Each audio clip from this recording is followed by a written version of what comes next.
All right, family, it's your brother Asad. And I'm Adrian. And we are back again with another quick video. But before we get into it, make sure you like, comment, subscribe, hit the notifications bell so that you'll be notified when we drop new content on this channel.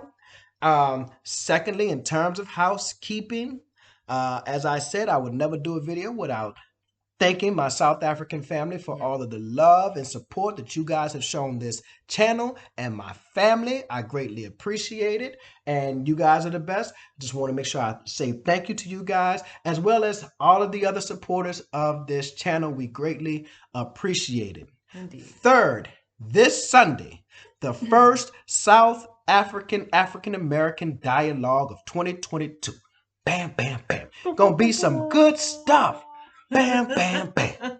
Good stuff. It will be Sunday at 6 p.m. South African time, 10 a.m. Central Standard Time here in the United States. Let me repeat that. Sunday, January 9th. This Sunday. Bam, bam, bam. At 6 p.m.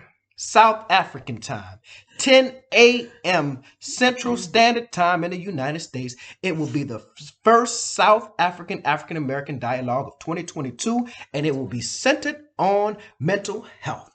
I have two, count them, 1, 2, under, uno, dos, clinical psychologists, one from the United States, one from South Africa, and we are going to discuss some good stuff.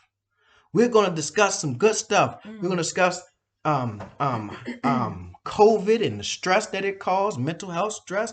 We're going to discuss post-traumatic slave disorder and maybe post-traumatic apartheid disorder. I might have just made that one up. Right. Yeah, I might have made that one up. But post-traumatic slave disorder is one.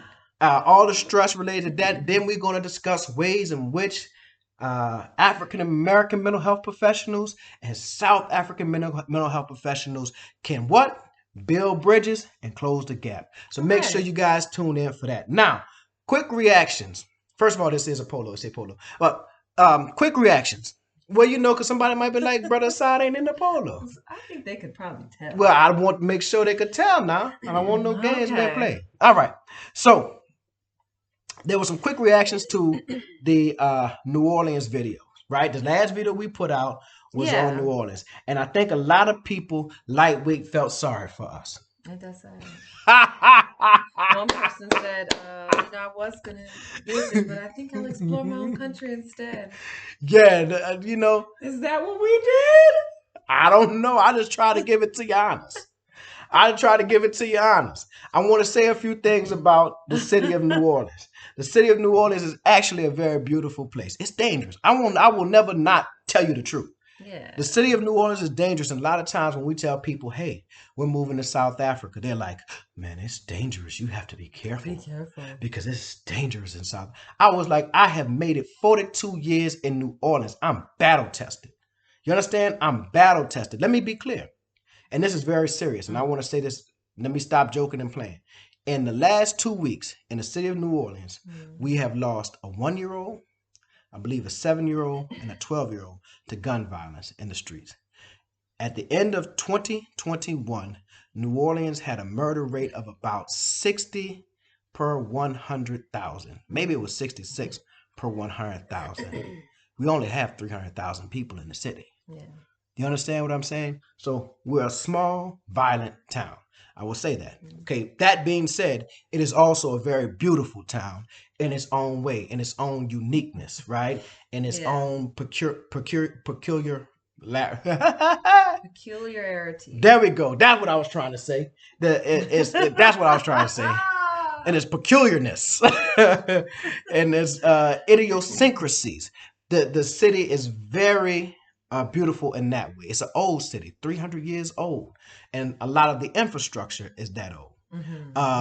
But it is and we have, whereas there's some violence, we also have some of the best people on planet Earth. And I was saying these are the same type of people that, as violent as the city may be, these are the people that will give you the shirt off their back, feed you if you're hungry, give you a place to stay on that sofa if need be. So I don't never want to disparage the city of New Orleans in that way.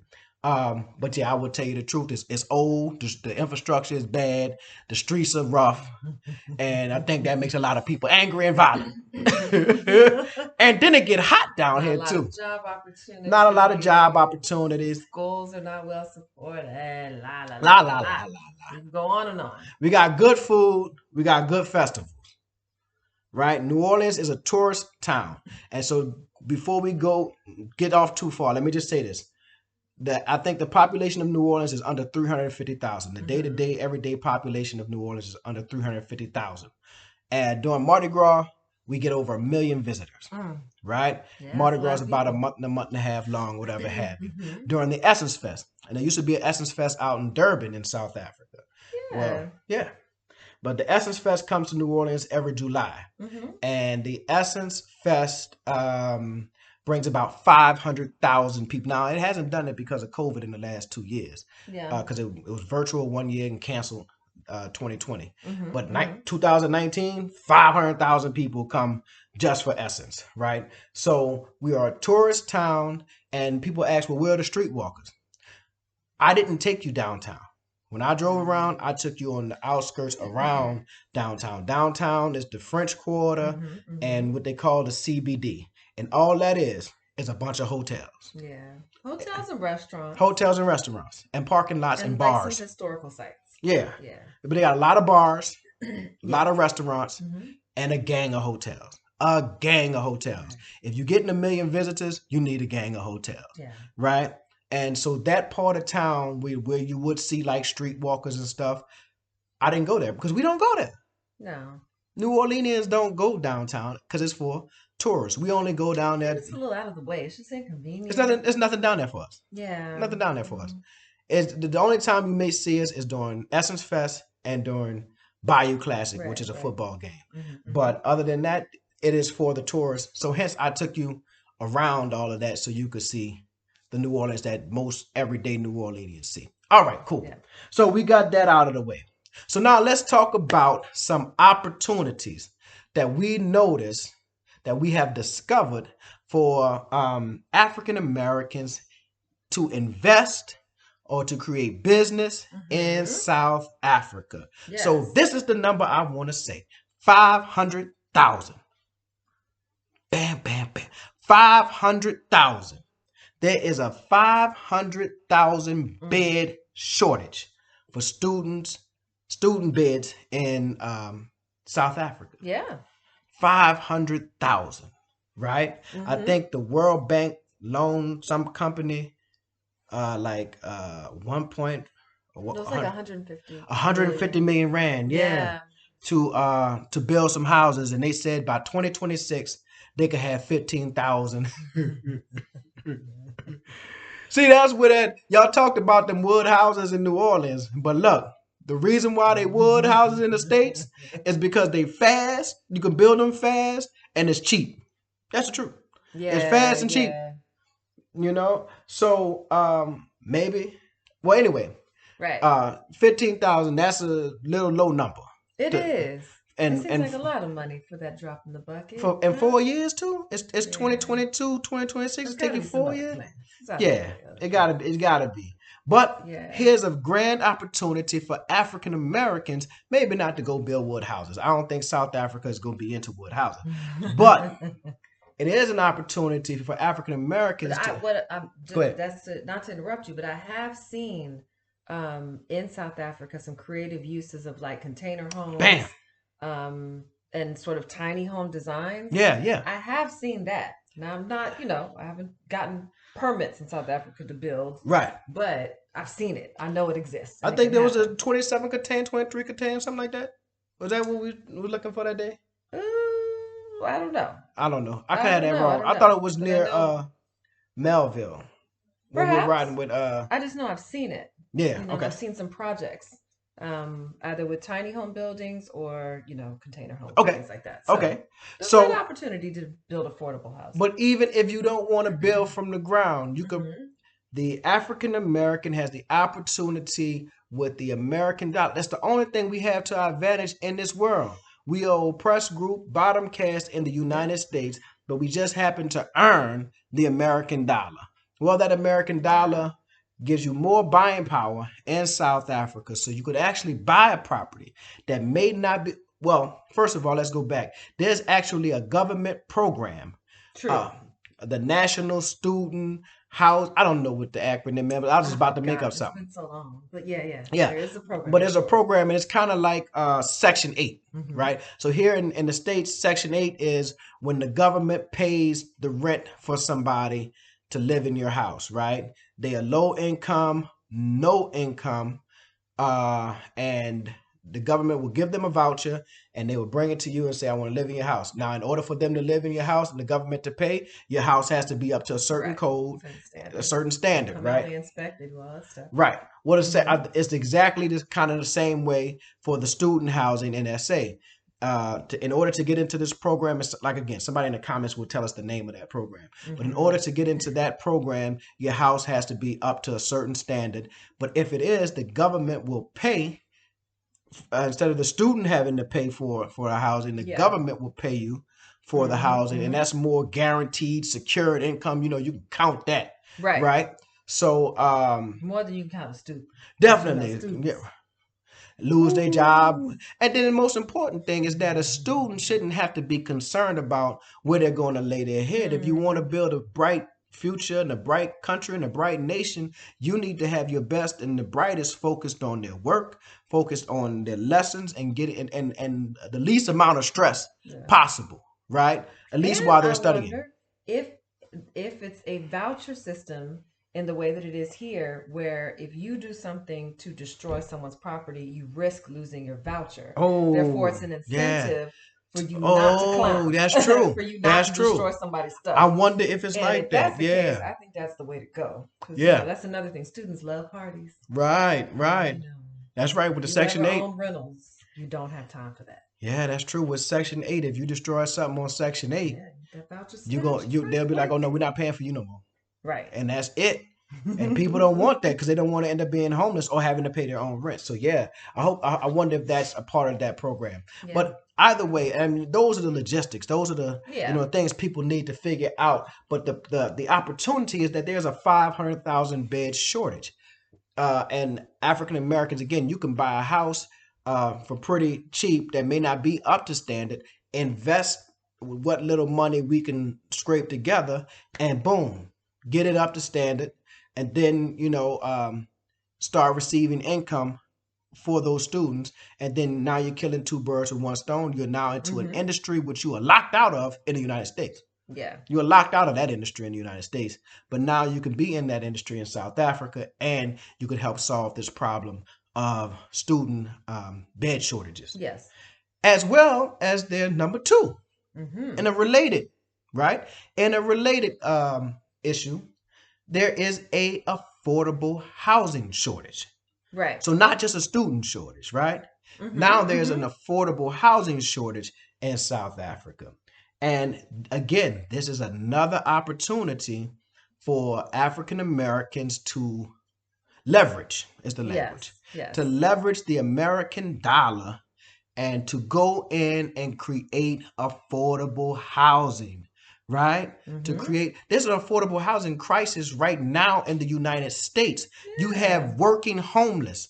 Listen, you have Mhm. working in California, you have people who are living in homeless encampments and getting up every morning going to work Yes. at Or real living out of their jobs, cars. living out of their cars, So living out much of so that trucks. they've created like patrolled and secured parking lot communities for Yes, people to come and park their cars at night. They right, set up shower facilities, places where they can take a bath and wash, and they can eat. right. They have social services that meet them there, and these people live out of their cars in parking lots. And got jobs. They got jobs. Go to work every day. Mm.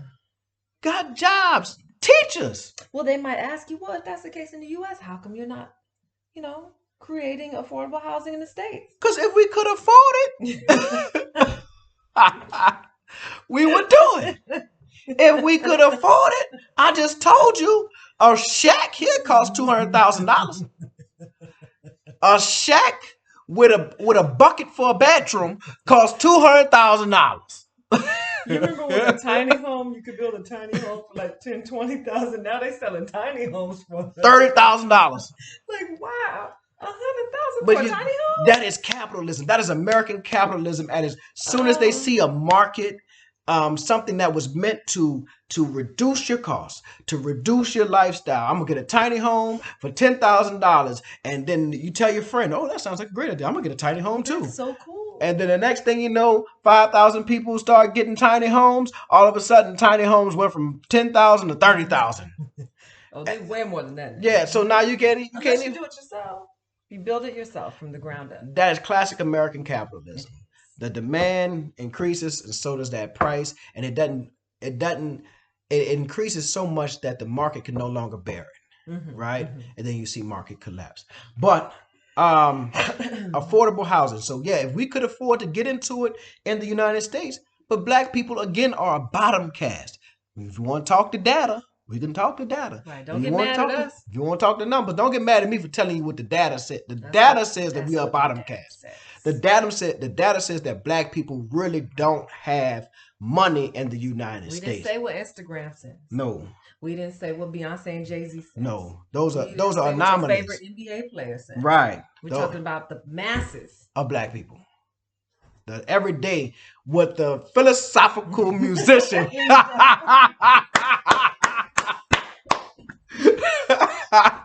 You know I was coming with it. What the philosophical musician Sly Stone calls everyday people.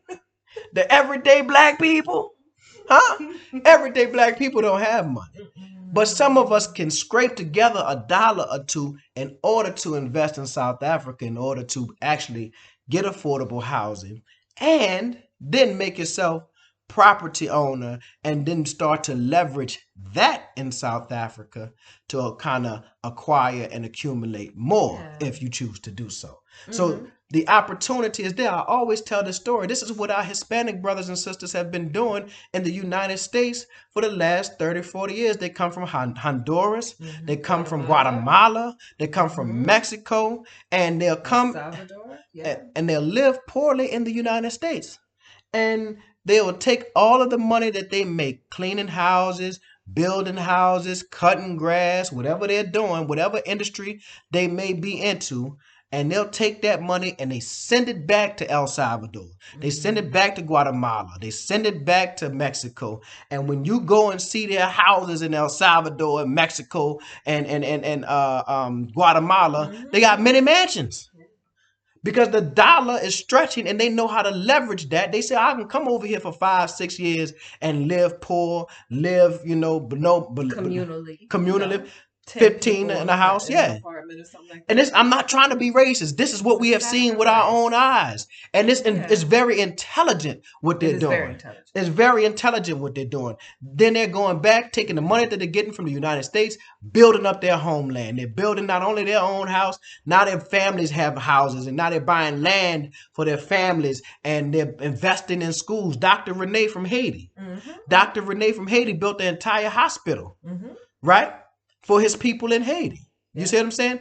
Black Americans have never really identified a homeland other than saying the entire continent of Africa. Well, here's an opportunity to look at South Africa as your homeland and to take the wealth that you are, the little wealth, the little money that you are getting, or to take the money that you are getting in the United States and to parlay it into wealth in South Africa, and at the same time build up the South African economy, right?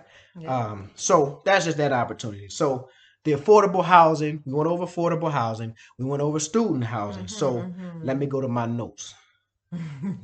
The third thing, is that there's a 70,000 there's 70,000 unfilled IT jobs in South Africa. Which is shocking, because I feel like everybody we came across, everybody and their mama was in IT field. Right? Henry was in IT. Ronaldo was in IT. Everybody, I think, what's Sandilli? Was Sandilli in IT? No, he was in academia. I don't believe so. He was in academia. No. But IT. I just feel like we came across a lot of people in IT. But there's an IT shortage, 70,000 job, or 70,000 vacancies that are needed in IT. Well, brothers and sisters, we know you went to ITT Tech. Oh, they didn't close that school down. Don't tell nobody you went to ITT Tech. Keep that to yourself. It's okay. It's not your fault. Yeah, it You know? is. Yeah, it is your fault. No, it's not. Yeah. But anyway, ITT Tech, no. But some of my brothers and sisters actually have what do you call it? GSI and CIS degrees. Wait, isn't that computer information systems? Oh, CIS. yes. That's Okay. right. CIS degrees, IT. We know that there are brothers with this, brothers and sisters. I'm sorry, I don't want to sound biased and misogynistic, but brothers and sisters with these qualifications. Well, here's an opportunity: 70,000 jobs right there in South Africa, and the critical skills list says that they really need you. Yeah. Take this opportunity. Some of these brothers and sisters are graduating young, 23, 24, 25 years old, right? And because Silicon Valley and because of the nepotism that takes place there, they're also being locked out, right? You got some organizations that are working with black tech, but a lot of them are being locked out. So they're stuck in like civil service jobs, working, where they could be making a whole lot more. Their white counterpart is making a whole lot more because they're stuck in a civil service job. Well, here's your opportunity to go to South Africa. So stifling. Right. You can't be creative working for the government. No. Too much bureaucracy. But here's an opportunity. And again, these are young people, some 25 years old, no children. Why are you holding yourself to the United States? There's a big old, the Quran says, did not Allah create a world big enough for you to migrate? It's a big old world. Why are you staying in the same place? When you have the you can stay, but why are you still complaining? The same old complaint. Oh, well, yeah. If you're going to stay, don't complain. You choosing this. You're choosing it. That's what you choose. When I go to South Africa, didn't I say this last video, one of them videos? I said, when I go to Johannesburg, I'm accepting Johannesburg, the good, the bad, and the ugly. I won't complain. Whatever is because I chose to go there. Right. We're choosing to go there. And if it's that bad, you leave. Right. If I need to go. Right. But if you're choosing to go somewhere, you should not complain. And if you're choosing to stay in the United States when you know what it is, you know what it is. And you know what they say. A lot of people stay because they're comfortable, right? They are secure. Right. They are secure. And maximum security is a prison. Dig that. You could use it. Tell somebody I said it. Maximum security is a prison, right? So they would choose to stay stuck in the United States and not go where there are obvious opportunities. 70,000 jobs, right? Obvious opportunities in South Africa. So that's number 2. So number 1 was the housing in terms of student housing and affordable housing. Number 2, we're going to call it the IT sector. And then number 3 is kind of related.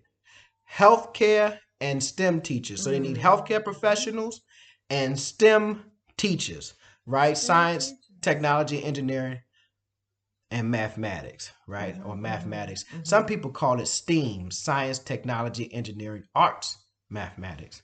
I mean, you add one more letter and we talk about just about everything. Everything. Everything. Because arts really covers language arts, which is English. I'm just saying, the arts is like, okay, what are we really doing here? But arts is important because that's that left brain versus right brain. I'm an artist, right? Why are you looking at me like I'm not an artist? I am an artist. I thought you were about to finish with, What? And I'm sensitive. I thought you were about to. Oh, and I'm sensitive. Never mind. I'm sorry. Yes, you're an artist. Yeah, I'm an artist. No, but so I understand the importance of incorporating art into this science and technology stuff, it's important. Yeah. But anyway, so there's a need for teachers, STEM teachers, as well as healthcare professionals in South Africa. In a world of virtual education opportunities. Bam. There's really no excuses. Huh? Go out and get it. The world is waiting on you, black man and black woman. Show up. Listen, nobody is going to give you nothing all them double negatives. Nobody is going to give you nothing. Nothing. God is not coming to save you. He has already equipped you with the stuff you need to save yourself. Listen to what I'm telling you. Black man and black woman. He's already giving you the power and the knowledge within yourself to save yourself. He is just waiting for you to realize And it. the big world to migrate within. Right. And finally, in the words of Minister Farrakhan,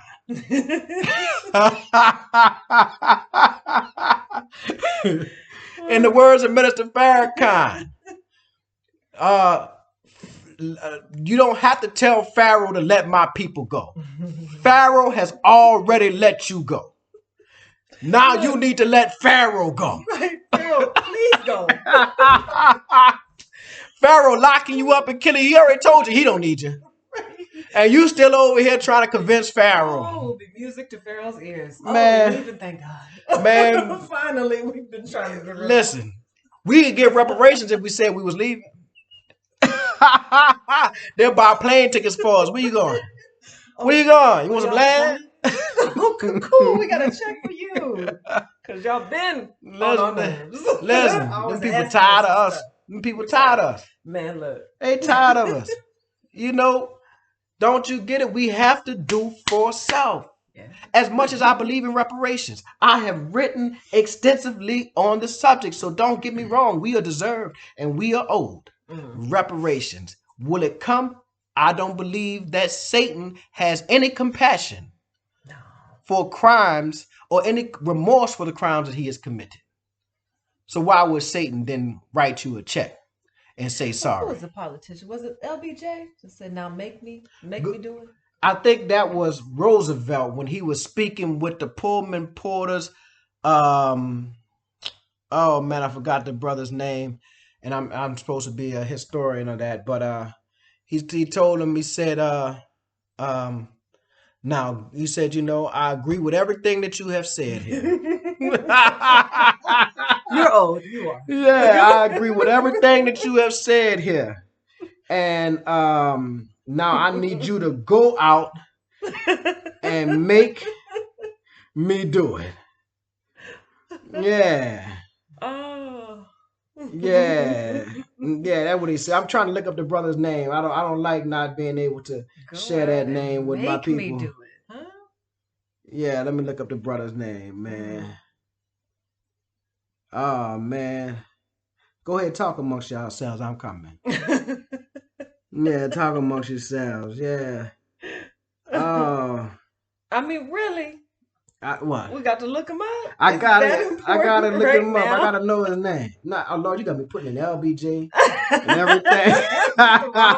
Don't worry about it, man. Again. Look, and I'm saying this. Look, I'm listening to the story of him and Adam Clayton Powell, Senior, and he was supposed to run for the office. And I just can't think of the brother name. Soon as and watch, I'm gonna be mad too, man. That's why I want to know it. But anyway, somebody in the comments, one of our African American brothers, will put it in there, and let it, brothers and sisters will put it in there and let us know. So this has been 28 minutes, quick video. I love y'all. I thank y'all for taking the time to listen. Again, Sunday, the second discussion, the first discussion of the Lord. I don't know why I got to say it. Sunday, January 9th at 6 p.m. I'm just like night at 6 p.m. Night at 6 p.m. 10 a.m. Central Standard Time. The second, the first. Lord, why I keep saying second? Because it's 2022, so there's two in the back of your mind. But it is the first of 2022, and it's going to be on mental health, right? It's going to be a good discussion. It will be a good discussion. Two clinical psychologists, and I have some very interesting questions for them. I promise I won't be silly. I promise I won't be cutting up. I'll be in serious academician mode. Not too serious. Well, yeah, I'll try to keep it a little lighthearted. But these are serious discussions that we must have. Serious discussion that we must have about improving those connections, as well as breaking the stigma of mental health in both the Black community, the African American community, and the South African community. Right? It is important that we break that stigma. And man, I love y'all. This is 30 minutes. We gotta go. Oh yeah, we gotta go. All right, y'all have a good one.